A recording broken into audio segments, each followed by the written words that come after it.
Gujarat number 1 engineering university Sankalchand Patil university.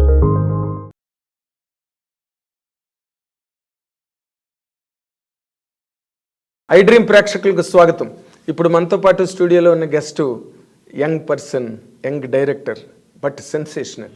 Bimbisara లాంటి ఒక పెద్ద హిట్ తీసి ఒక సంచలనాన్ని క్రియేట్ చేసిన తర్వాత మరింత పెద్ద సంచలనం వైపుకి అతని అడుగులు పడ్డాయి. ఆ పెద్ద సంచలనమే ఎంతమందో యంగ్ డైరెక్టర్స్కి మెగాస్టార్ చిరంజీవితో సినిమా చేయాలనే కళ అలా గుండెల్లో అలాగే ఉండిపోతుంది. కానీ ఆ కళ ఈ యంగ్ డైరెక్టర్ విషయంలో మాత్రం అక్షరాల నిజమైంది. ఆ యంగ్ డైరెక్టర్ పేరే చెప్పగలరా?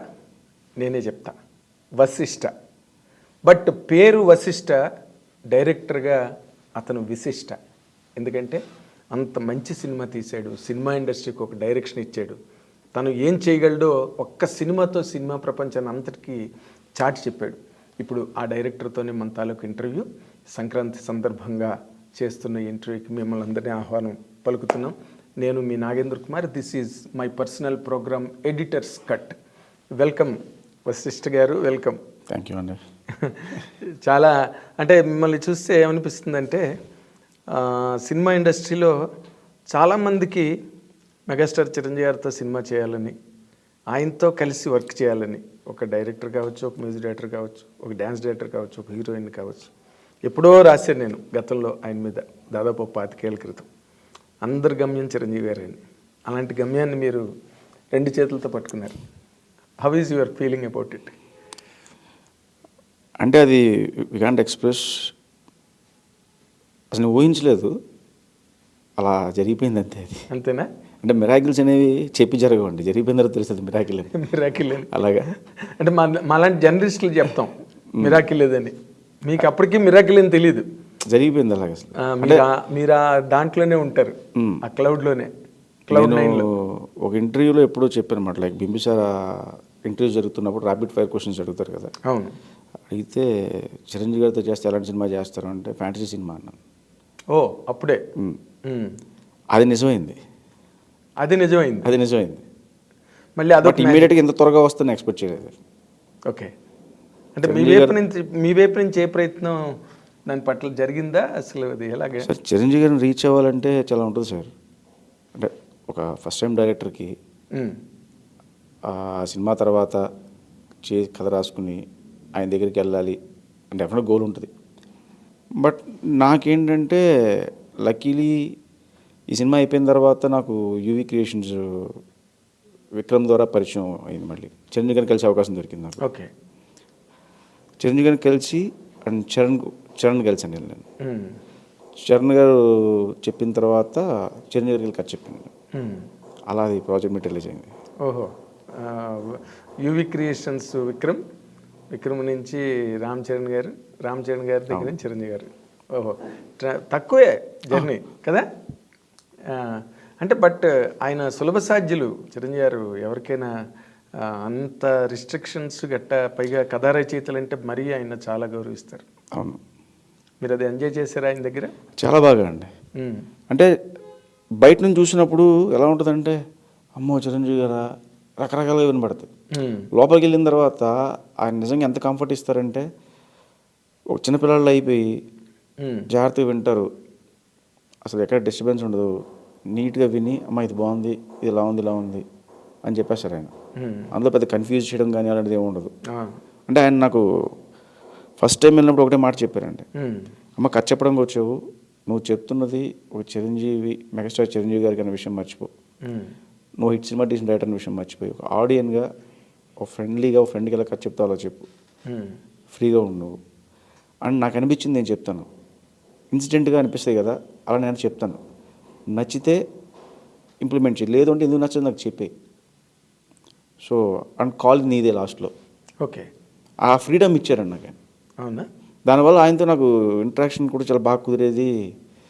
ఆయన దగ్గరికి వెళ్ళినప్పుడల్లా 1 hour 2 hours స్పెండ్ చేయడం నేను అక్కడ, అంత బాగా జరిగింది. అదే ఒక హోమ్లీ ఫీలింగ్. అవును, కంఫర్ట్ ఇస్తారు ఫస్ట్. ఎస్, అది అందరూ ఎంజాయ్ చేసే అట్మాస్ఫియర్. ఒక జర్నలిస్ట్కి కానీ, ఒక డైరెక్టర్కి కానీ, ఒక రైటర్కి కానీ. కానీ మీరు చిన్నప్పటి నుంచి చిరంజీవి గారి సినిమాలు చూసి ఈలలేసే బ్యాచ్ అనుకుంటాను నేను. అవును. అలాంటిది మొట్టమొదటి అసలు చిరంజీవి గారి దగ్గరికి వెళ్ళినప్పుడు what is your first feeling? అంటే దానికి ముందు నేను చిరంజీవి గారిని కలిసానండి చాలాసార్లు. ఓహో ఓహో అండ్ లాంగ్ బ్యాక్ ఎప్పటి నుంచి, ఎందుకంటే చరణ్తో పాటు నేను ఒకే స్కూల్ అండ్ కాలేజ్. చరణ్ నా క్లాస్మేట్ నాకు. ఓకే సో అలాగా అండ్ అల్లు శిరీష్, చరణ్, రాణా అందరం మేము బ్యాచ్మేట్స్ మేడం. ఓకే అలా నేను చిరంజీవి గారి ఇంటికి వెళ్ళేవాడిని నేను. ఓహో సో అలా చూసి, అంటే డాడీ వీళ్ళందరూ ఉంది కాబట్టి అవును అలా నాకు పరిచయం నాకు. ఓకే. ఆ తర్వాత మధ్యలో ఒక 10 days 15 days సినిమాకి కూడా పనిచేశాను. ఆయన సినిమాకి నేను ఏ సినిమాకి? శంకర్దాద ఎంబీబీఎస్కి అప్రెంటిస్కి వెళ్ళా. ఓకే. సో అలా కూడా నాకు ఆయన పరిచయం మాట. ఓకే. సో నిన్ను చూసి కొత్తగా ఫీల్ అయ్యేది ఏం లేదు ఆయన, కొత్త కుర్రాడు వచ్చాడు నా. బట్ డెఫినెట్గా అప్పుడు ఏదో మామూలుగా ఇప్పుడు డైరెక్టర్కి వెళ్ళినప్పుడు ఒక ఎక్సైట్మెంట్ ఉంటుంది. ఎస్ చిరంజీవి గారు కథ చెప్తున్నావు. ఎస్. ముందు రోజు రాత్రి ఎలాగా? ఖచ్చితంగా ఆ టెన్షన్, ఆబ్వియస్లీ ఆ టెన్షన్ ఉంటుందండి. అవునా? ఏంటి what is the special homework మీరు చేసింది? చిరంజీవి గారికి రేపు కథ చెప్పబోతున్నావు and all time great hero and of course మీకు ఫ్యామిలీతో రిలేషన్ కూడా ఉంది కాబట్టి. అంటే ఒకటి చెప్తాను సార్, హీరో డైరెక్టర్ ఎంత ఫ్రెండ్స్ అయినా అవ్వచ్చు, లేకపోతే వేరే వేరే రిలేషన్ అయినా ఉండొచ్చు, కానీ కథ నచ్చిందని సినిమాలు చేస్తారు సార్ ఎవరన్నా. మనం చెప్పే కథ నచ్చాలి. ఎస్. ఈవెన్ బ్యాక్గ్రౌండ్ కూడా ఒకటే చెప్తా. ఎక్కడి దాకా తీసుకెళ్తుంటే ఫోన్ కాల్ వరకు తీసుకెళ్తారు. సార్ ఐఎమ్ సో అంటే ఓకే రామ్మా అంటారు. అక్కడికి వెళ్ళిన తర్వాత మనం కథ చెప్పి ఒప్పించుకోవాలి. మనం చెప్పే కథ నడిపిస్తే తప్పితే ఓకే ఈ నా ఫ్రెండ్ కొడుకు, లేకపోతే ఈయన నా అబ్బాయి వాళ్ళ అబ్బాయి, అవన్నీ నడవండి. అవును. స్ట్రైట్గా మనం వెళ్ళి చెప్పే కథే మనల్ని నిలబెడుతుంది అక్కడ ఫైనల్ కంటెంట్. ఎందుకంటే కథ విషయంలో ఆబ్లిగేషన్స్ ఇవన్నీ పనిచేయవు. అవును అవును. కథ కంటెంట్ స్పీక్స్ అంతే. ఇప్పుడు ఆయన కథ నచ్చింది కాబట్టి మెటీరియలైజ్ అయిందండి. నచ్చకపోతే అవును వేరే కథ చూసి వేరే వెళ్ళాలి మళ్ళీ. అవును కరెక్ట్ కదా. ఇప్పుడు ఎవరైనా కూడా కంటెంట్ బాగుందంటే ఎప్రిషియేట్ చేస్తారు, వెంటనే ముందుకు వస్తారు ప్రాజెక్ట్ చేయడానికి. And the same case with you now. Chiranjeevi గారికి ఆ కథ అంత బాగా నచ్చబట్టి కదా ఇమ్మీడియట్గా ప్రాజెక్ట్ అనౌన్స్ అయింది. చాలా ఫాస్ట్గా అయింది. చాలా ఫాస్ట్గా అయింది. మేము చూస్తున్నాం కదా. చాలా ఇంత ఫాస్ట్గా ఒక యంగ్ డైరెక్టర్ ప్రాజెక్ట్ అవ్వడం అన్నది ఇదే మొదటిసారి అనుకుంటాను నేను. ఏమన్నా luck. Yes, your luck, really luck. ఇప్పుడు ఈ బింబిసార అనే సక్సెస్ ఏదైతే ఉందో అది నీకు దీనికి ఏ విధంగా హెల్ప్ అయింది అనుకుంటున్నారు? అంటే మనం బింబిసార సినిమా అని నేను ప్రూవ్ చేసింది. ఓహో ఇతను డీల్ చేయగలడు ఈ సినిమాని, ఇతను కంటెంట్ బట్టి మూవ్ అవుతాడు, ఫ్యాంటసీ జోనర్లో ఇతను రన్ చేస్తున్నాడు సినిమాని. అంటే బేసికల్గా అవతల వాళ్ళకి ముందు నమ్మకం ఉంటుంది. ఓకే ఇంత పెద్ద సినిమా డీల్ చేశాడు అన్న నమ్మకం వాళ్ళు కలిగించింది ఆ సినిమా చూడడం వల్ల. సో ఇప్పుడు నేను కథ ఏదైనా చెప్పినా కూడా వాళ్ళు నా బ్యాక్గ్రౌండ్లో బింబిసార రన్ అవుతుంటుంది వాళ్ళకి. ఎస్. సో అది నాకు బాగా హెల్ప్ అయింది. అన్న లైఫ్ మార్చింది మొత్తం బింబిసార. అంతేగా. అసలు బింబిసార వచ్చిన తర్వాత కదా వశిష్ఠ గురించి మాట్లాడి కూడా మొదలెట్టారు. అవును. లేకపోతే వశిష్ఠ ఎవరో ప్రపంచం అసలు బింబిసార లేకపోతే వశిష్ఠ అనేవాడు లేడు. దానికి కూడా చాలా లాంగ్ ట్రావెల్ కదా ఆ సినిమాకి. అన్నాళ్ళు ఎలా భరించారు అసలు? ఒక స్క్రిప్ట్ పట్టుకున్నారే, ఈ స్క్రిప్ట్ నచ్చట్లేదు మరి ఇంకో స్క్రిప్ట్ చేసుకుందాం అని అనుకోలేదా? అంటే సార్ భరించాడు, ఓపిక పట్టాడు, ఇలాంటివి మాట్లాడతారు సార్. అవన్నీ కరెక్ట్ కాదు. ఓకే. ఇప్పుడు ఏ పనికైనా మొదలుపెట్టిన తర్వాత ఓ టైం పడుతుంది. ఆ టైం రావాలి. ఇప్పుడు నేను ఈ బింబిసార అనే కథ నేను 2019లో చెప్పాను. నేను 19 January చెప్పాను ఐడియా కళ్యాణ్ గారికి. చెప్పిన తర్వాత హరిగారికి చెప్పాం. ఇమ్మీడియట్గా ఓకే అన్నారు. ఓకే అన్న తర్వాత కథలో కూర్చున్నాము, ప్రాసెస్ స్టార్ట్ అయ్యి ఆయన ఆ టైంలో వేరే సినిమా చేస్తున్నారు. అది అయిపోయిన తర్వాత చేద్దామన్నారు. మేము కథలో కూర్చుని కథ డిస్కషన్స్, ఇంకా కథ డీటెయిలింగ్ వెళ్దాము, ఈ ప్రాసెస్కి వెళ్ళాం. కరెక్ట్గా ఆ షూటింగ్ మొదలుపెట్టిన 5 daysకి కోవిడ్ వచ్చింది. అవును. March 10th మేము 8th మొదలు పెట్టాము. కరెక్ట్గా అప్పుడే 10th 11th రోజు మోడీ గారు అనౌన్స్ చేశారు షట్డౌన్ అని చెప్పి, లాక్డౌన్ అని చెప్పి. కరెక్ట్గా 15th మూసారు. 5 days షూట్ చేసాం. ఆ బింబిసార్లో దర్బార్ సీక్వెన్స్ ఏదైతే ఉందో ముసలి మీద నడిచి వెళ్ళేది ఫస్ట్ పెట్టడమే ఆ సీక్వెన్స్ పెట్టారు. ఓకే. అది షూట్ దర్బార్ సీక్వెన్స్ ఫినిష్ చేసాము, లాక్డౌన్ అన్నారు. ఇంకా అక్కడ నుంచి మనకు రకరకాల థాట్స్, మన సినిమా ఉండదా ఓటీటీలు వచ్చినాయి, థియేటర్ జనం రారు, ఇలాంటివన్నీ ఏంట్రా కరెక్ట్ నానా కష్టాలు పడి హెటర్ అయిన తర్వాత ఈ కష్టాలు ఏంటి, అసలు ప్రపంచం ఆగిపోయేలా ఉంది, అవును అసలు ప్రపంచాన్ని మన సినిమా తీస్తాం చూపించగలవా, ఇలాంటి డౌట్స్ అనేవి రజనీ. కానీ బట్ గట్స్ అనేవి ప్రొడ్యూసర్ హరి గారి కంటే ఆయన నమ్మకం. ఆయనకి చాలామంది చెప్పారు ఎందుకు ఆయిపోయింది, ఎక్కడితో అయిపోయింది, ఎవరో చూడరు. OTT లో సినిమా ఓటీటీలు వేసేయాలి, థియేటర్లకు ఎవరు రారు అని చెప్పినా కూడా ఆయన కళ్యాణ్ రామ్ గారు చాలా స్ట్రాంగ్గా నిలబడ్డారు. ద డే వన్ కథను ఎలా నమ్మారో దట్ డే లాస్ట్ డే వరకు కూడా అదే నమ్మకం మీద ఉన్నారు. అసలు అలాంటి కథని ఊహించి అలాంటి కథని తెరకెక్కించడానికి మీకు హెల్ప్ అయిన పాయింట్లు ఏంటండి? నేను బింసార్ నేను చూశాను. It's quite a different film, different plotting, different take off. ప్రతి దానిలోనే ఒక డిఫరెన్స్ కనిపిస్తుంది ఆ సినిమాలో టోటల్గా. దానికి ఏంటి అసలు? What is your inspiration for that? అంటే ఇన్స్పిరేషన్ అంటే యాక్చువల్ కథ నేను ఫస్ట్ చేద్దాం అనుకున్నప్పుడు నా దగ్గర చిన్న ఐడియా ఉండేది. మనకు చిన్నప్పటి నుంచి చాలా పాత సినిమా, నేను ఎక్కువ బేసికల్గా పాత రామారావు గారి సినిమాలు ఇవన్నీ బాగా చూస్తాను, విట్లాచారి గారి సినిమాలు ఇవన్నీ ఎక్కువ చూస్తాను.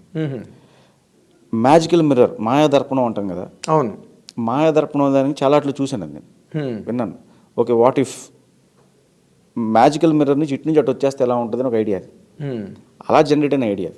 ఓకే, అయ్యి సరే ఎక్కడి నుంచి ఎక్కడికి తీసుకెళ్దాం అన్నప్పుడు వేరే ప్రపంచం నుంచి వేరే పాస్ట్ నుంచి ప్రజెంట్ తీసుకొద్దాం ఆ ఐడియాతో మొదలయ్యి ప్యారల్ వరల్డ్ చేస్తే ఎలా ఉంటుంది మళ్ళీ డిస్కషన్లో వచ్చినప్పుడు. సో ప్యారల్ వరల్డ్లో అక్కడెక్కడ జరుగుతుంది, అక్కడ ఉన్నవాడు మిర్రర్ దాటి ఇక్కడికి వచ్చేయాలి, మిర్రర్ ద్వారా. సో ఇక్కడికి వచ్చి ఎలా ఫేస్ చేస్తాడు. ఇప్పుడు రెగ్యులర్గా మనం ఎక్కడి నుంచి అమెరికా వెళ్తే పెద్ద ఇబ్బంది పడేదే ఉండదు. అవును, వేరే ఏ కంట్రీలో కూడా ఇబ్బంది పడం. అదే ఒక రాజు అక్కడి నుంచి ఇక్కడికి వచ్చేస్తే ఇవన్నీ వాడు కొత్తగా ఉంటాయి, ఇవన్నీ ఇబ్బంది పడతారు. అవును, ఆ కాలం నుంచి ఈ కాలంకి వచ్చి పడే ఇబ్బందులు ఎలా ఆ ఐడియాని జనరేట్ అయింది. ఆ తర్వాత నాకు మీరు ఆ ఇంటర్వల్ సీక్వెన్స్ గుర్తుండుంటే, అవును, బింబిసారుడు విగ్రహానికి వాళ్ళ ఫ్యామిలీ మెంబర్స్ దండలేస్తారు. అవును, అది బేసిక్ ఇన్స్పిరేషన్ నాకు. మన ఇక్కడ టీఆర్ఎస్ ఆఫీస్ పక్కన ఒక స్టాచ్యూ ఉంటుందండి, మహావీర్ జైన్ అని. అవును, చాలా మంది అని ఛత్రపతి శివాజీ స్టాచ్యూ అనుకుంటారు, కాదు. అవును, ఆ స్టాచ్యూ దగ్గర ఒకసారి నేను సిగ్నల్ అక్కడ ఆగినప్పుడు చాలా మంది ఉన్నారు, నార్త్ నుంచి చాలా మంది ఉన్నారు, దండలేస్తున్నారు, చేస్తున్నారు, పూజ చేస్తున్నారు. ఏంట్రా బాబు ఇక్కడ ఏంటి అయింది అని చూస్తే ఆ రోజు ఆయన జయంతి అంట. వాళ్ళంతా కూడా వాళ్ళ వారసులు. సో వాళ్ళ వారసులు వచ్చి ఆయన జయంతి రోజు సెలబ్రేట్ చేస్తున్నారు అక్కడ విగ్రహం ప్రతిష్ఠ చేసి. అది నాకు ఇన్స్పైరింగ్ అనిపించి, ఓకే వాట్ ఇఫ్ బింబిసారుడు ఫ్యామిలీ ఉండి వాళ్ళ వారసులు ఇక్కడ ఉంటే ఆ వారసులను అతను చూసుకుంటే ఎలా ఉంటుంది అని ఐడియా వచ్చింది. సో ఆ విగ్రహం నుంచి వచ్చింది అనమాట. అవును, టీఆర్ఎస్ పార్టీ దగ్గర ఉన్న విగ్రహం. అవును, అంతే కదా. మీరు రచయితలు కానీ డైరెక్టర్లు కానీ ఎక్కడో అక్కడ ఒక ఇన్స్పిరేషన్ అన్నది. దాని ముందు చాలా వెర్షన్స్ చేసామండి, బట్ వర్కౌట్ అవ్వట్లేదు. సరే ఏదో వెళ్తూ చూసి వచ్చి మళ్ళీ ఇమీడియట్గా కళ్యాణ్ గారికి చెప్పగానే చాలా బాగుంది, మేము వర్కౌట్ చేద్దాం అన్నారు ఆయన. అప్పుడు మళ్ళీ స్టార్ట్ చేసాం. ఓకే, సో అందులో మెయిన్ పాప ఎమోషన్. నువ్వు చంపిన అమ్మాయే మళ్ళీ నీ ఇంట్లో పుట్టి నిన్ను కాపాడితే ఎలా ఉంటుంది, నిన్ను కాపాడితే ఏంటి అన్న పాయింట్ అక్కడ హైలైట్ అయింది బాగా. అవును, బికాస్ ఎమోషన్ ఎప్పుడు పే అవుతుంది.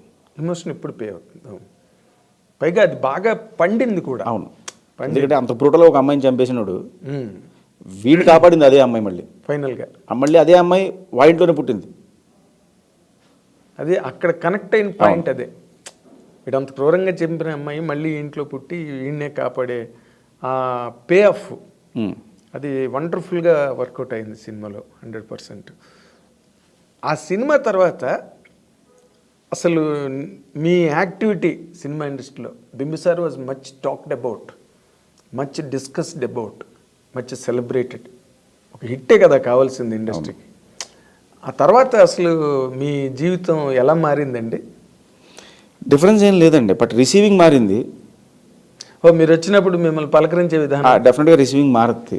నాకే కాదు, ఎనీ డైరెక్టర్ హిట్ కొట్టిన తర్వాత రిసీవింగ్ మారుతుంది. ఓకే, ఫ్లాప్ వస్తే రిసీవింగ్ మారుతుంది. రెండు అది కామన్ సార్, అది కామన్, అంతకుమించి పెద్ద చేంజ్ ఏం లేదు. Okay, but what is okay, మీరు సినిమా ఇండస్ట్రీలోనే పుట్టారు, మీ ఫాదర్ కూడా ఒక ప్రామినెంట్ పర్సన్ ఇండస్ట్రీలో. But what is your difficulties ఆ రోజుల్లో ఒక డైరెక్టర్ అవ్వడానికి? మరి సినిమా కష్టాలు ఉంటాయని నేను అనుకోను. అంటే సార్ సినిమా కష్టాలు ఇవన్నీ మాట్లాడుకోవడం బాగుంటాయి సార్.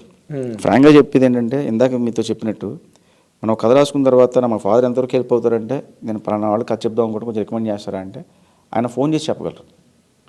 ఆ తర్వాత ఆ గడప ఇటువరకునే ఆయన ఫోన్ కాల్ పనిచేస్తుంది. ఇమ్మీడియట్గా రమ్మంటారు కలవడానికి. లోపలికి వెళ్ళిన తర్వాత మనం ఏం చెప్తాం దాని మీద డిపెండ్ అయి ఉంటుంది. సో ఆబ్వియస్లీ అదే నేను ఫేస్ చేశాను. ఓకే, అండ్ ఎప్పుడు మా డాడీ ఫోన్ చేసి ఎప్పుడు చెప్పలేదు ఎవరికి, నేను అడగలేదు ఆయన్ని. నేను పనిచేశాను, డైరెక్షన్ డిపార్ట్మెంట్ పనిచేశాను, ఆ ట్రయల్స్లోనే ఫస్ట్ రవి గారికి కథ చెప్పాను. అది నాకు వినయ్ గారు ఫోన్ చేసి చెప్పారు రవి గారికి, కథ విను అని చెప్పి. అప్పుడు రవితేజ గారు రమ్మంటే వీళ్ళు కథ చెప్పాను. ఆ కథ లాక్ అయింది. ఓకే అయిన తర్వాత సమ్ రీజన్స్ వల్ల అది క్యాన్సిల్ అయింది. బట్ రవి గారు బాగా ఎంకరేజ్ చేశారు ఆ టైంలో, నేను బాగా కథ చెప్తాను అని చెప్పి అందరికీ చెప్పేవారు. అలా అతను బాగా ఎంకరేజ్ చేశారు. బాగా ఎంకరేజ్ రవితేజ బాగా ఎంకరేజ్ చేశారు నన్ను. పైగా ఆయన ఎప్పుడు చేసినా ఫస్ట్ టైం డైరెక్టర్తో ఎక్కువ చేశారు ఆయన. ఆయన ఇచ్చే ఎనర్జీ వేరండి ఆ టైంలో నాకు. సో ఆ ట్రయల్స్ ప్రాసెస్లో అనుకోకుండా అది జరగలేదు. కారణాలు అంటే బడ్జెట్స్ ఆ టైంలో నేను చెప్పిన కథకి సంబంధించిన బడ్జెట్స్ కానీ ఎక్కువ ఇంకా వేరే వేరే రీజన్స్ వల్ల ఇమాజినేషన్స్ ఫ్యాంటసీలు ఎక్కువ ఖర్చు పెట్టించేస్తాయి ఆబ్వియస్లీ. సో దానివల్ల జరగల. అంటే కొత్త డైరెక్టర్ మీద అంత పెట్టడం భయపడ్డారా? సో డెఫినెట్గా ప్రొడ్యూసర్ చూసుకోవాలి కదా సార్. ప్రొడ్యూసర్ వరకు వెళ్ళింది ఆ ప్రాజెక్ట్? లేదు, ఈ ప్రాసెస్లోనే మాకే ప్రాసెస్లోనే అది బడ్జెట్ పెరిగింది. అలా అలా అనుకోకుండా ఆయన కూడా ఏంటో బ్యాక్ టు బ్యాక్ ప్రాజెక్ట్స్ జరుగుతున్నాయి, అలా డిలే అయిపోయింది అది. Okay okay. సో తర్వాత అక్కడి నుంచి ఇక్కడికి షిఫ్ట్ వచ్చింది. ఎక్కడికి? బింబిసార క్వార్టర్కి. మధ్యలో ఇంకొకటి స్టార్ట్ అయిందండి. ఓకే. మధ్యలో అల్లు శిరీష్తో సినిమా ఒకటి స్టార్ట్ అయింది నాకు. స్టార్ట్ అయింది, ఓపెనింగ్ అయిపోయింది. ఓపెనింగ్ అయిపోయిన తర్వాత మేము అనుకున్నప్పుడు కథ చాలా చిన్నది. ఆ తర్వాత చేసే ప్రాసెస్ చాలా పెద్దగా మారింది. మారినప్పుడు భయం వేసింది మాకే, అంటే బడ్జెట్. ఆ టైంలో అతనుకున్న మార్కెట్కి 3 times ఎక్కువైంది బడ్జెట్. సో చేయడం వల్ల ప్రొడ్యూసర్ ఇబ్బందులు పడతారు. సో అప్పుడు అరవింద్ గారే డైరెక్ట్గా అన్నారు, ఇంత బడ్జెట్ పెరుగుతున్నప్పుడు కరెక్ట్ కాదు ఇది అని చెప్పి అన్నప్పుడు హీరో నేను కూడా అండర్స్టాండింగ్ మీద వచ్చి ఓకే ఇది ఆపేద్దాం, ఎందుకంటే సినిమా బాగున్నా కూడా వర్కౌట్ అవ్వదు, ప్రొడ్యూసర్ వర్కౌట్ అవ్వనప్పుడు చేయడం కరెక్ట్ కాదు కదా అన్నప్పుడు అలా కాల్ ఆఫ్ చేశాను. ఓకే. అలా కాల్ ఆఫ్ చేసి అక్కడి నుంచి మళ్ళీ నా ప్రయత్నాలు మొదలెట్టుకుంటూ ఉన్నాను. అలా ఓ రోజు కళ్యాణ్ రామ్ గారికి నేను ఈ 2 సినిమాలు ఒకదాని తర్వాత ఒకటి బ్యాక్ టు బ్యాక్ ఆగిపోతే బాధ అనిపించలేదా? సో డెఫినెట్గా బాధ అనిపిస్తుంది సార్, బట్ మూవ్ ఆన్ అయిపోవాలి నెక్స్ట్ డే. ఓకే. అదే పెట్టుకుని కూర్చుంటే ముందుకెళ్ళాం కదా. అవును, కరెక్ట్. పాజిటివ్ యాటిట్యూడ్ ఉండాలి. మీరు బాధపడడం వల్ల వాళ్ళు ఏం సినిమా మళ్ళీ స్టార్ట్ చేయరు. ఎందుకు బాధపడడం? ఓకే అయిపోయింది, వాట్ నెక్స్ట్? ఓకే. సో ఇమీడియట్గా కళ్యాణ్ రామ్ గారిని కలిసాను. ఆయనే కథ ఓకే చేశారంటే అసలు ఫస్ట్ ఓకే చేసింది ఆయన కదా. జస్ట్ ఆయనకి మెసేజ్ పెట్టాను నేను, సార్ ఇలా ఒకసారి కలవాలి ఐఎమ్ సో అండ్ సో అంటే ఆయన ఇమీడియట్గా పిలిచారు. అప్పుడు కరెక్ట్గా మహానాయకుడు షూట్ జరుగుతుంది. లొకేషన్కి వెళ్ళినప్పుడు ఏంటమ్మా అంటే ఇలా కథ చెప్పాలి సార్ అంటే ఒక 2 minutes ఐడియాగా చెప్తాను సార్ అన్న. నేను చెప్పినప్పుడు ఒకడు అక్కడ నుంచి ఒక మిర్రర్లో ఇక్కడికి వచ్చేస్తాడు సార్, ఇక్కడికి వచ్చి ఎలా ఇబ్బంది ఫేస్ అయ్యాడు అనేది కథ, ఇది ఐడియా సార్ అన్న. ఆయనకి నచ్చింది. ఆయనకి ఎప్పుడు నుంచో ఆదిత్య 360 చాలా ఇష్టమైన సినిమా అది. సో టైం ట్రావెల్ మీద చేయాలి అనుకున్నారు. నా అదృష్టం కూడా ఆ టైంలో నేను కరెక్ట్గా అదే చెప్పాను నేను. నచ్చి నెక్స్ట్ డే ఇమ్మీడియట్గా ఆయన పిలిచి కథ విన్నారు. కథ విని కథ బాగుందని చెప్పి హరిగారికి చెప్పారు. ఆ 2 days తర్వాత ఆయన కథ విన్న రోజే లాక్ చేశారు ఆయన. అవునా?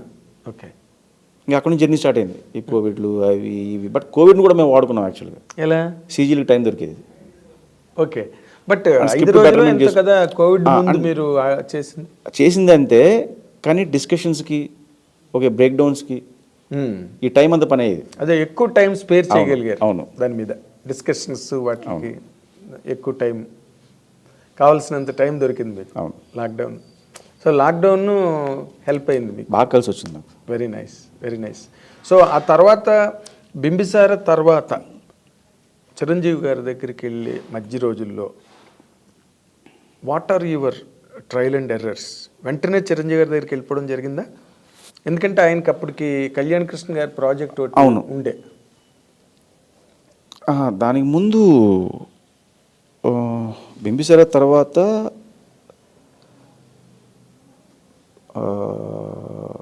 బాలయ్య గారి కోసం కథ అనుకున్నామండి. అనుకుని అప్రోచ్ అయ్యాను, ఆయన నచ్చింది. నచ్చి ఇది చేద్దాము, మధ్యలో ఇవి ఉన్నాయి అని చెప్పారన్నమాట. అంటే ఎలక్షన్ తర్వాత మన స్లాట్ ఆ టైంకి వస్తుంది, చేద్దాం అన్నారు. ఓకే సార్ అన్న తర్వాత మళ్ళీ సార్ అప్పుడు దాకా మనం వేరే ట్రయల్స్ మొదలు పెడతాం కదా. అవును కదా. అలా ఓ పాయింట్ అనుకుని దాన్ని చెప్పే ప్రాసెస్లో విక్కీ నుంచి చరణ్ దగ్గర నుంచి చిరంజీవి గారి దగ్గరికి వచ్చింది. Okay okay. ఇప్పుడు బాలయ్య గారికి చెప్పింది కూడా ఇలాంటి ఫ్యాంటసీ కదేనా? అది వేరే జోనర్ ఆఫ్ ఫిల్మ్ అండి. ఓకే. అంటే ఆయన ఇమేజ్ వైలెన్స్ అదంతా యాక్షన్ ఇమోషను. అది వేరే జోనర్ టోటల్గా. ఓకే, ఫ్యాంటసీ కాదు అది. ఫ్యాంటసీయే కానీ కైండ్ ఆఫ్ మ్యాజికల్ ఫిల్మ్ అది కూడా. అది కూడా. సో మీరు ఇలాగేనా మీ కథలన్నీ ఇలాగే ఉంటాయా, ఇలాగే ఆలోచిస్తారా? అంటే ఏం లేదు సార్, మనకుంటూ జోనర్ క్రియేట్ చేసుకుంటే జోనర్లో కంఫర్ట్గా ఉంటాం. కరెక్ట్. అంటే ఈ జానర్స్ ఇవన్నీ క్రియేట్ చేయడం కూడా కష్టమే కదండి. అవును. ఇప్పుడు సినిమాకు ఒక ప్లాటింగ్ రావాలంటే దానికి మీరు what is the base of your inspiration? వాటిని స్టడీ చేయడమా, పాత సినిమాలా, లేకపోతే హాలీవుడ్ ఫిలిమ్సా, కథలు చదవడమా, నవల్స్ చదవడమా, ఫెయిరీ టేల్సా, ఏంటి? నవల్స్ చదవడాలు కదలండి అంటే ఏం లేవండి, చదివితే నాకు నిద్ర వస్తుంది. అంతేనా? టు బి ఫ్రాంక్, చదవడం బుక్ ఓపెన్ చేస్తే పడుకుంటాను నేను. అంతేనా? నాకు ప్యూర్లీ పాత సినిమాలు సార్, తెలుగు సినిమాలే. ఓన్లీ తెలుగు పాత రామారావు గారి, నాగేశ్వరరావు గారి, కాంతారావు గారి సినిమాలు, విట్లాచారి గారి సినిమాలు, ఇవే. ఆ సినిమాలు ఇన్స్పిరేషన్ ఎక్కువ నాకు. అట్లా చాలా కథలు ఉంటాయి సార్, బోల్డ్. ఇప్పుడు మాయదర్పణం అని ఇందాక చెప్పిన పాయింట్కి బందిపోటు సినిమాలో ఒక సీన్ ఉంటుంది. రాజనాల్ గారు, ఎన్టీ రామారావు ఒక ఎంటర్టైన్మెంట్ సీన్ ఉంటుంది, మీకు గుర్తుంటే. చాలా ఉన్నాయి సార్ అక్కడ ఇన్స్పైర్ అవడానికి. నాకు మాయదర్పణం అని మీరు అనగానే నాకు ఆ సీన్ గుర్తొచ్చింది. బందిపోటు సినిమాలో చాలా ఎంటర్టైనింగ్, హిల్లేరియస్ ఎంటర్టైన్మెంట్ ఆ సీన్ నిజంగా. అయితే మీరు ఈ బింబిసార తర్వాత బాలయ్య గారితో ఏదో ఒకటి అనుకోవడం, తర్వాత మళ్ళీ చిరంజీవి గారితో ట్రావెల్ బిగిన్ అవ్వడం. అసలు చిరంజీవి గారికి ఎటువంటి కథ అయితే బాగుంటుందని మీరు అనుకునేవారండి? Did you ever imagine Chiranjeevi గారి వరకు మీరు వెళ్తారు, చిరంజీవి గారితో సినిమా చేస్తారు అని ఎప్పుడైనా అనుకున్నారా మీరు? అనుకున్నాను సార్ నేను. డెఫినెట్గా ఏ డైరెక్టర్గానే ఉంటుంది సార్, ఆ నమ్మకం అతను లేకపోతే వాళ్ళు ఉండలేరు, డైరెక్టర్గా అవ్వలేరు. నేను కొడతాను, చిరంజీవి గారితో సినిమా చేస్తాను, బాలయ్య గారితో చేస్తాను, వెంకటేష్ గారితో చేస్తాను, రజనీకాంత్తో చేస్తాను అన్న మనం ఫిక్స్ అవ్వకపోతే మళ్ళీ ముందు తీసుకెళ్దా ఫోర్స్. ఎస్, అంటే ఆ స్టీమ్ సరిపోదు. అవును, ఇలా అనుకున్నప్పుడే ఫస్ట్ మనం అనుకున్నప్పుడే అది బయటకు వస్తుంది. మనం ఏం అనుకోకుండా కూర్చుంటే మనం ఎవరు తీసుకెళ్ళు, మనం వెళ్ళాం ఎక్కడికి. ఓకే, ఆ ఫోర్స్ మనం తీసుకెళ్ళాలంటే ఫస్ట్ మనం ఫీల్ అవ్వాలి. ఆ ప్రెషర్ కుక్కర్ లాగా మీరు అది ఫీల్ అయితేనే ఏదైనా ముందు మనం అనుకోవాలి కదా సార్, సంకల్పం మనం అనుకుంటేనే అది నెరవేరుతుంది. ఏం అనుకోకుండా కూర్చుంటే. ఇప్పుడు చిరంజీవి గారితో మీరు అసలు ఏ కైండ్ ఆఫ్ సినిమా చేద్దాం అనుకున్నారు, ఏ సినిమా చేయాల్సి వచ్చింది, దానిలో మార్పులు చేర్పులు ఏమైనా ఉన్నాయి, కేవలం ఇదే కథ అనుకున్నారా చిరంజీవి గారితో? ఆయనతో ఏ కథ అయితే అనుకున్నా ఆ కథే చేస్తున్నారండి. అంతేనా? మళ్ళీ కథ మార్పులు గట్ట ఏం జరగలే, ఒకటే లైన్ అనుకున్నారు, ఆ లైన్తోనే చేస్తున్నారు. అంతేనా?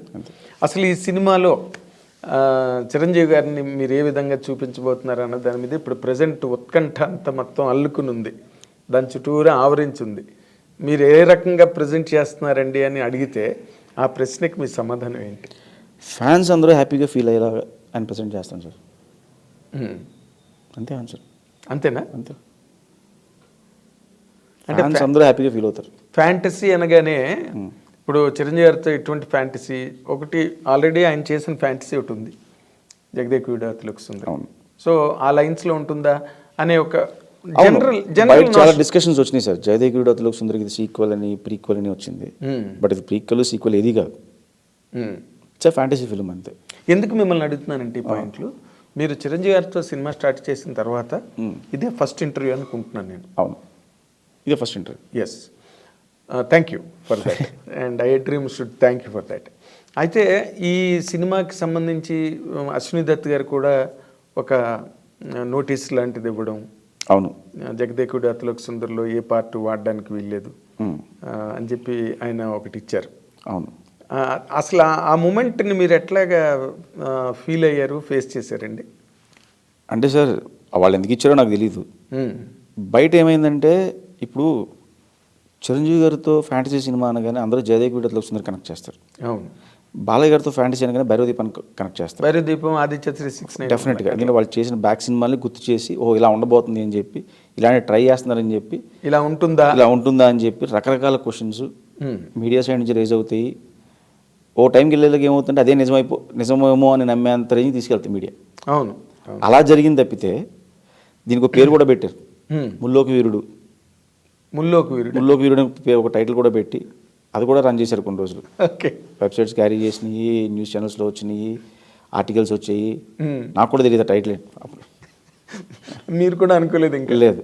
సో అలాగా ఇది తప్పితే కదా. ముల్లోకి వీరుడు అని అనౌన్స్ అయినప్పుడు మీకు ఎలా కనిపించింది? నవ్వుకున్నాను సార్, బాగుంది, ఐడియా ఏదో బాగుంది. అంటే జగదేక్ వీరుడికి ప్యారలల్గా ముల్లోకి వీరుడు కథ రాశారు. ముల్లోకాలు తిరుగుతాడు, 12 మంది హీరోయిన్లు ఉంటారు. అబ్బో, రాశారు. కథ కూడా రాశారు. ఓ, అసలు మీ కథ కూడా సపోర్ట్ ఇచ్చారు. బట్ బాగుంటాయి సార్ అలాంటి. అదే అంటున్నా, మీరు వాడుకోలేదు మరి వాళ్ళు ఇచ్చిన కథని, మీ సొంత కథతో చేస్తున్నారు అంతేనా? అంతే.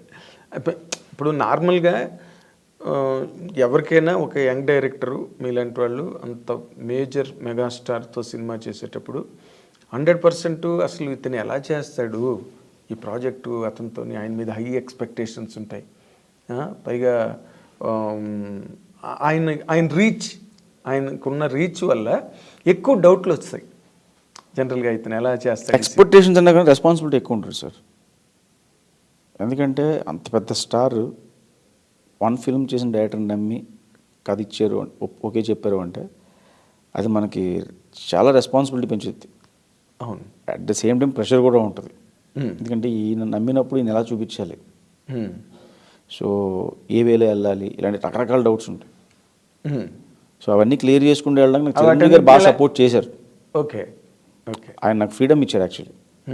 నేను అనుకున్నది ఏదైనా సరే ధైర్యంగా చెప్పగలను ఆయనకి, ఆయన ఇచ్చిన ఫ్రీడమ్ వల్ల.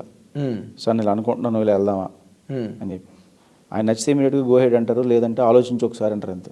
అంతేనా? అంటే కథలోని ఆయనకి చెప్పిన తర్వాత అది షూటింగ్ వరకు వెళ్ళే మధ్యలో ఎక్కువ మార్పులు చేర్పులు జరిగినాయా? ఏం లేదండి, నేను డే 1 ఏం చెప్పానో అదే ఉంది. అంతేనా? ఓకే. లెంత్లో ఎక్కువైతే అవన్నీ ట్రిమ్ చేసి పేపర్ మీద ఎడిట్ చేసాను తప్పితే, మేము పేపర్ మీద ఇది అనవసరంగా పడదలే వద్దు ఇలాంటివి తీసాను తప్పితే, మేము డే 1 ఏమనుకుని ఖర్చు చెప్పామో అదే ఉంది. ఓకే. అంటే ఇప్పుడు ఆయనకి ఆయన కెరీర్లో జగదేకుడు అతిలోక సుందరి అన్నది one of the best films, there is no doubt. మళ్ళీ ఆయన చేస్తున్నది ఇదే ఫ్యాంటసీ సినిమా ఇంత గ్యాప్ తర్వాత. ఇది ఏ రేంజ్లో ఉండొచ్చండి ఊరికే? అంటే ఒక జనరల్ ఐడియాకి Jagadekudu Athiloka Sundari all time great hit. Sir ఏ రేంజ్ అనే దానికి మన దగ్గర మెజర్మెంట్, థర్మామీటర్ మెజర్మెంట్ ఏం లేవు సార్. అది మనం కొలిసి చెప్పలేము. అది అదే టైలర్ టేప్ లేవు. టైలర్ టేప్ వేసి ఇది ఈ రేంజ్ ఉంటుంది, ఇది ఈ రేంజ్ ఉంటుంది, అందరూ ఆ రేంజ్ సినిమా చేయాలని చేస్తాం. ఓకే. అది బయటకు వచ్చిన తర్వాత అది కనెక్ట్ అయితే ఆడియన్స్ చెప్తారు ఆ రేంజ్ ఏంటనేది. అంతే తప్పితే నేను ఈ రేంజ్ సినిమా చేస్తాను అంటే తక్కువైతే చేయవా ఎక్కువైతే చేయవా ఒప్పుకోవా, అంతే కదా సార్. ఇప్పుడు 100కి చేస్తానంటాను, 110 అయితే చేయవా, నువ్వు 1000 అయితే చేయవా, ఇంతే చేస్తావా, లేదా తక్కువ చేస్తావా అన్నది ఉంటుంది. ఉండదు. మనం నమ్మి తీసిన ప్రోడక్ట్ బయటికి వెళ్ళిన తర్వాత ఆడియన్స్ ఇచ్చేదే రేంజ్. Of course. సో డెఫినెట్గా ఒక రేంజ్ సినిమా నమ్మే స్టార్ట్ చేస్తాం, కరెక్ట్, నమ్మే తీస్తాం. కరెక్ట్. బయటికి వెళ్ళిన తర్వాత చెప్పాలి ఆడియన్స్ అది. అంటే ఇందులో ఒక పాయింట్ ఉంది. మీరు అనుకున్న కథ ఓవరాల్గా కనుక చూస్తే ఇప్పుడు బింబిసార తర్వాత వశిష్ఠ కదా, బింబిసార ముందు కాదుగా, బింబిసార తర్వాత వశిష్ఠ. కాబట్టి అసలు తను ఎట్లాగా ఇప్పుడు మీ మీద మీకు కూడా ఒక నమ్మకం డెవలప్ అవుతుందిగా. డెఫినెట్గా నమ్మకం ఉంటుంది. ఎస్, నేను 100% కొడతాను ఈ సినిమాతో, చిరంజీవి గారి సినిమా అనే ఒక నమ్మకం అయితే ఉంటుందిగా. ఉంటుంది 100%. ఆ నమ్మకం పరంగా నేను అడుగుతున్నా, అసలు ఈ సినిమా అనేది ఎంత వైడర్ స్పాన్ని క్యాచ్ చేస్తుంది, కవర్ చేస్తుంది? సార్ నేను ఇమాజిన్ చేసుకుంది ఇది ఆయన కెరియర్లో టాప్ 10 ఫిల్మ్స్ ఉంటే ఫస్ట్ 3లో ఉండాలనుకుంటాను సార్ నేను. ఓకే. ఇప్పటికి జగదేకుడు అతిలోక ఎలా చెప్పుకుంటాం, ఈ సినిమా తర్వాత ఈ సినిమా కూడా చెప్పుకోవాలి. అలాగా చెప్పుకుంటారా? చెప్పుకోవాలా? చెప్పుకోవాలి, చెప్పుకుంటారు కూడా. అది అనేది ఇప్పుడు చెప్పుకోవాలకి చెప్పుకుంటారికి, చెప్పుకోవాలి చెప్పుకుంటారు కూడా. రైట్. అది this is a correct statement. ఎందుకంటే ఇప్పుడు మీ కథ నమ్మి ఒక చిరంజీవి గారు లాంటి అతిపెద్ద స్టార్, చాలా పెద్ద క్యాన్వాస్ చేసే సినిమా సార్. అవునా? అవుట్ ఆఫ్ బాక్స్లో బడ్జెట్స్ కానీ సెటప్స్ కానీ ఇవన్నీ కూడా. సో డెఫినెట్గా సెట్ వర్క్ పెద్ద రేంజ్లో ఉంటుంది. అవునా? సెట్ వర్క్స్ ఎక్కువ అండి దీనికి. అంటే ఒక కొత్త వరల్డ్ క్రియేట్ చేస్తున్నాం. ఓకే. ఆ వరల్డ్ అనేది లైక్ మనకి డిస్నీ ఫిలిమ్స్లో ఎలా ఉంటుందో అలాంటి ఒక వరల్డ్స్. ఓకే. ఆడియన్స్ డెఫినెట్గా థ్రిల్ ఇస్తుంది. అది వేరే వరల్డ్లోకి వెళ్ళినట్టు. అవును అవును. బడ్జెట్స్ కూడా ఆ రేంజ్లోనే పేరుతాయి. డెఫినెట్గా మరి వేరే వరల్డ్కి వెళ్ళినప్పుడు బడ్జెట్ అవుతుంది కదండి. కదా. అది అంటే ఆడియన్స్ ఎంజాయ్ చేయడం అంటూ మొదలెడితే ఇంకా ప్రతి బిట్టు ఎంజాయ్ చేస్తారు డెఫినెట్గా. ఏదో ఒక బ్లాక్ బాగుందిరా, లేకపోతే ఫస్ట్ హాఫ్లో బాగుంది, సెకండ్ హాఫ్ బ్లాక్ బాగుంది అని అనుకుంటే అది వేరే.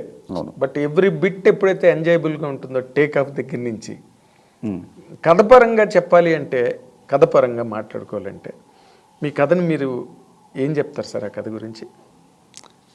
అంటే నాకు అర్థం కాలేదు మీరు అడిగిన క్వశ్చన్. ఇప్పుడు కథ గురించి చెప్పాలి అని అంటే ఈ కథలో ఒక ఎంటర్టైన్మెంట్ కానీ, లేకపోతే థ్రిల్లింగ్ ఎక్స్పీరియన్సెస్ కానీ, లేకపోతే ఒక ఇమోషనల్ బెంట్ కానీ దాంట్లో ఇవన్నీ ఉంటాయా, లేకపోతే కంప్లీట్గా ఒక ఎంటర్టైన్మెంట్ లాగే వెళ్ళిపోతుందా? It's emotional film sir. ఒక చిన్న ఎంటర్టైన్మెంట్తో స్టార్ట్ అయ్యి ఒక ఎమోషనల్గా ఒక ఫ్యాంటసీ వరల్డ్లోకి ఎంటర్ అవుతాం. బేసికల్గా ఎమోషన్ లేకపోతే ఏ సినిమా ఆడదు సార్.